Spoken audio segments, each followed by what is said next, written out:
All right. So you got your nice new outline there, and federalism, okay, is about this division of power between the national government and the states, and that's what federalism is: a division of power between the national government and the states. Let me show you with a little diagram here. Remember, we talked about what's the overarching fear of the people who wrote the Constitution? What are they afraid of with respect to the national government? Ooh, and a hush falls over the crowd. What are they afraid of when they make this new national government? That it'd be too much like Britain. It would be too strong of a government. Okay? So they said, we got to make a new national government, but how do we make sure it's not too powerful? What did they divide it up into? Three parts. Okay? You had your legislative, your executive, and your judicial. And they said, look, man, that legislative was so powerful that we had to divide it up into a House and a Senate. Okay? But they said that's not good enough. We're still worried that we look at the national government and like, hey, do we really want to marry this person? Okay? I mean, I know they've got a great lawmaking body and everything, but there's more to life than just a great lawmaking body. Okay? Your marriage has to contain more than that. All right? We have to have equal partners here. And so, to make sure that the national government wasn't overly powerful, they wanted to provide state governments with authority as well. Okay? They said, look, if we give some power to state governments, that means the national government won't be able to touch it. Okay? And that's this idea of federalism, where we divide up the powers and responsibilities, just like you guys divided up the powers and responsibilities with your partner. Federal. Okay? Federalism is that division of power between the national government and the states. And the idea was, if we give the state governments a significant amount of power, then the national government won't be able to take it because it's already given to somebody else. Okay? And we've had different types of federalism over the years. Relationships change a little bit over time. Okay? I hate to tell you this too, but whoever you marry, they won't be the same person forever. They're going to change. Okay? Now, the first type of federalism we had was something called dual federalism. All right? And dual federalism is where you have two distinct layers here. Okay? The national government stuck to its powers. And where do we find their powers listed at? In the Constitution. Okay? So, this dual federalism, when the country started, the national government said, we're only going to make laws about stuff that's listed in the Constitution because that's the power we're intended to have. All right? And then state governments, what powers did they get? Everything else, according to which amendment? I heard somebody say it. The 10th Amendment. Okay? The 10th Amendment says any powers not given to the national government belong to the states. All right? And dual federalism, look, both of them stay in their lane. Neither one tries to take powers or exert powers that don't belong to them. Okay? My parents are a really good example of this. They have a very classic marriage. Okay? My dad, he does not do much of the cooking. And if he does, it's on the grill. Okay? Mom does the cooking. Mom does the cleaning. Dad has done every bit of yard work. My mom will never have to use a lawnmower or a weed eater ever. All right. And one time she said something about like volunteering to do something. And my dad was like, absolutely not. All right. My dad doesn't do any type of laundry. He knows how to fix a washer and dryer, but he couldn't use one. My mom is literally not allowed to die anytime soon because my dad would be dead a week later under a pile of massive dirty laundry. He would just have no clue what to do. My mom went to visit her sister for a week in Texas, and I went to just hang out with my dad for on the weekend.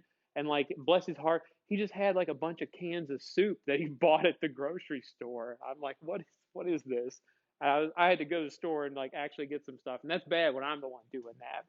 All right, so everybody stays in their lane, but also too, you realize this: my mom never tried to tell my dad that, hey, you're using that lawnmower incorrectly. Or my dad would never try to say to my mom, I don't think you're making that cake the right way. All right. They don't try to bleed over into the other's powers. Okay. You got to stay in your lane. And so for our first 100 years, we're using this dual federalism.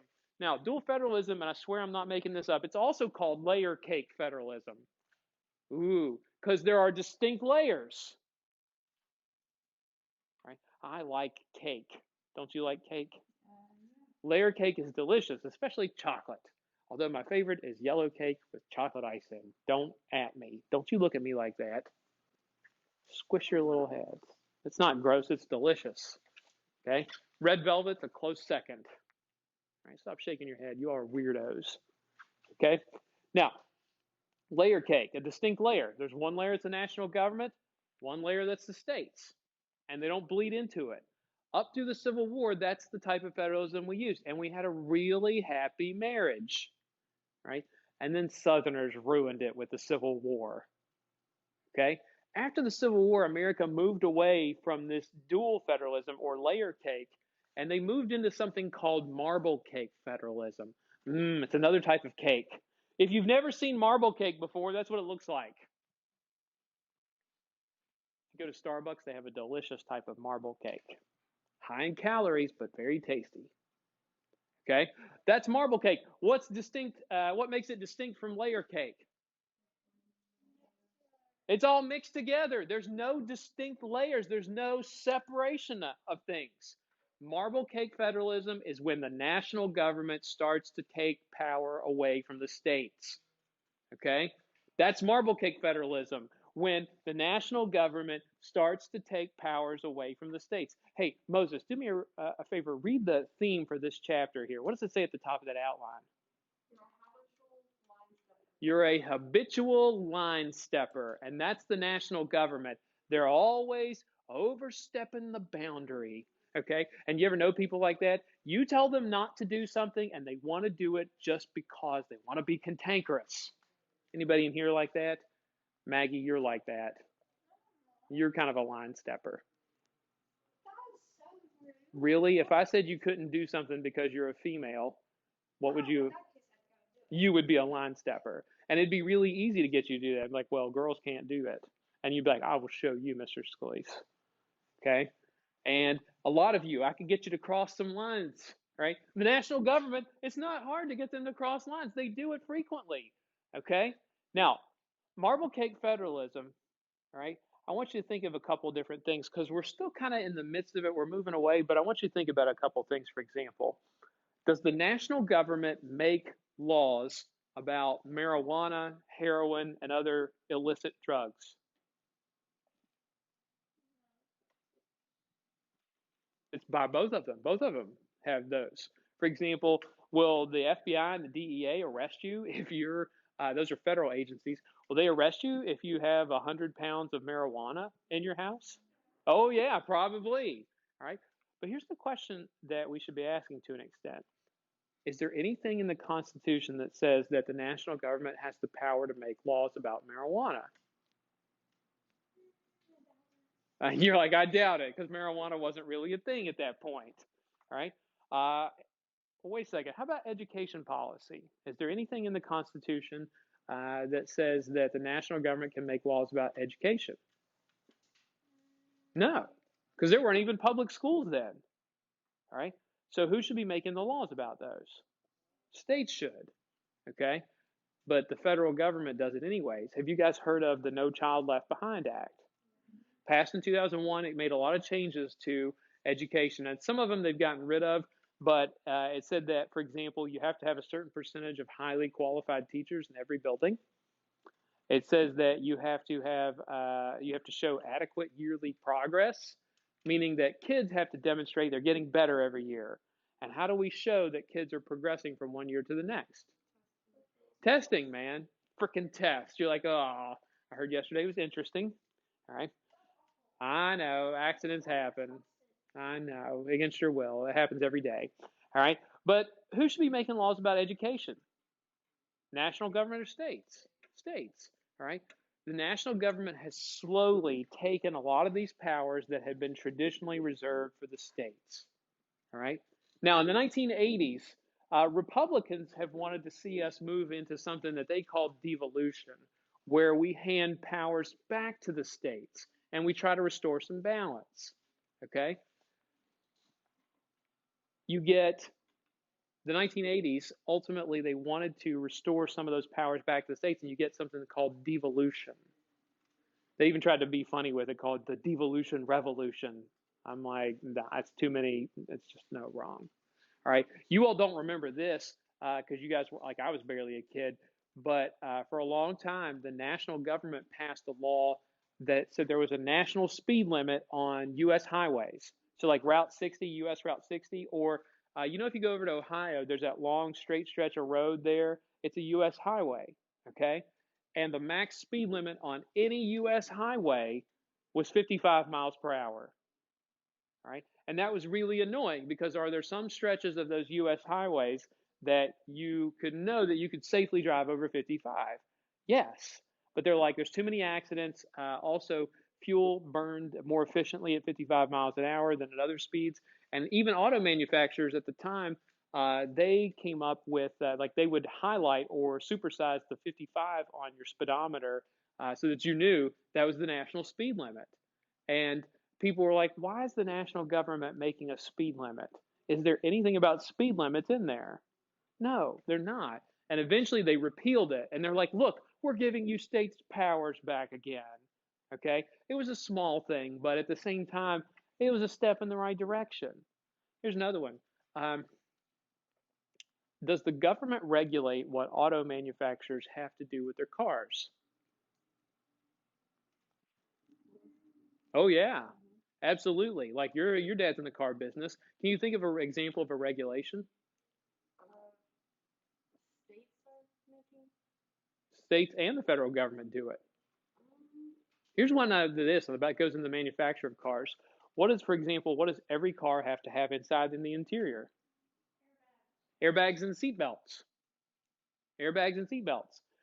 Is that something that the national government should require? Well, wait a second. What is there in the Constitution about automobiles and seatbelts? Is there what? It doesn't matter if it's ancient. You don't just change the Constitution around because it suits your purpose. And some people would say that the national government shouldn't do that. That should be up to states. How about this? Who should make laws about guns? Is there anything that says that the national government has the authority to make laws about guns?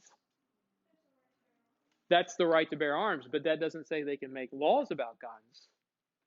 Should states do that or the national government? States should, but do you think the national government has rules about guns? You better believe it. All right. They're habitual line steppers. All right. And look, even though we want to some extent, we'd like to go back to this devolution, we're probably not going back. Okay. The national government has become kind of a possessive spouse. I'm in charge. You'll do what I tell you to do or else. All right. And by the way, what does the national government have that states don't have that can make them comply? Military. And it's like, hey, you saw what happened in the Civil War when Southern states didn't want to comply. And guess what would happen now? It'd even be even worse. I know a lot of these folks like to think, well, if the national government ever did this, I'd hole up somewhere with my AR 15. And I'm like, oh, yeah, go ahead and try to do that. See how well that works out for you. All right. Now, our system of federalism, where we give some powers to the national government and some powers to the states, we're not the only country to use it. And no, you don't need to memorize all these countries. Okay. But the countries in green are the ones who use a federalist system where the national government has a lot of strong power, but they also allow state governments, like local governments, to make decisions, important decisions. All right. And there's a reason I show you this map here. You don't need to know that Australia uses a federalist system. What do you notice about all these countries? What do they have in common? Yes, they are green on the map. Thanks, Captain Obvious.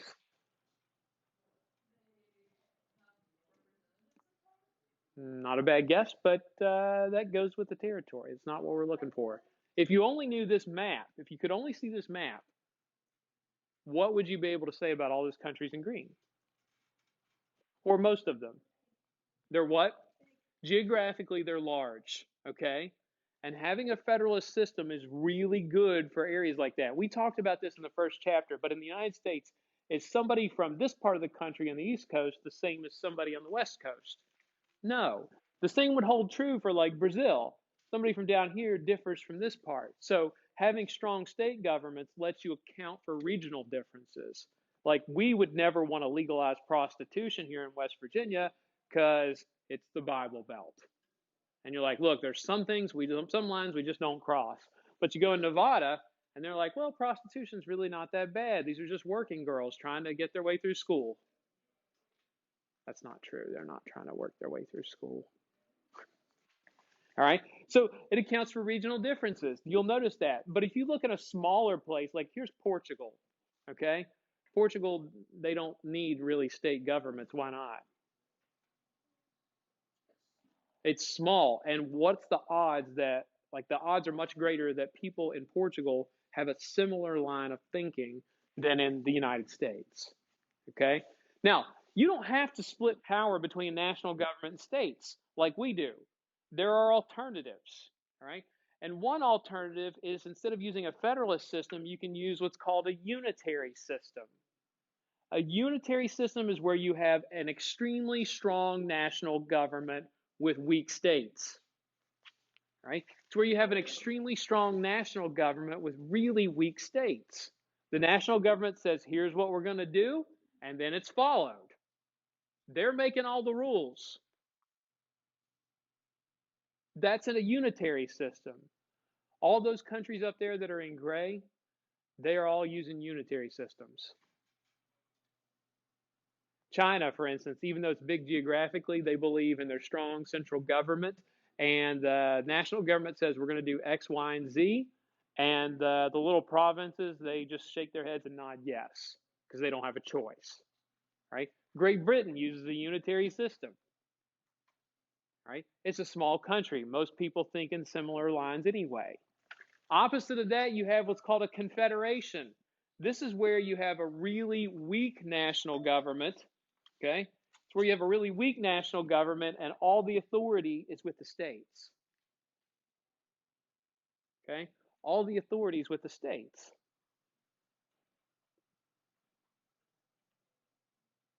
Now, funny thing here, can you think of examples of a confederation? We don't really use them anymore. We talked about one in here already. What was our first document? The Articles of Confederation. Remember, states retained all their authority and they had a really weak national government. Okay? Southern states during the Civil War wanted the Confederate States of America.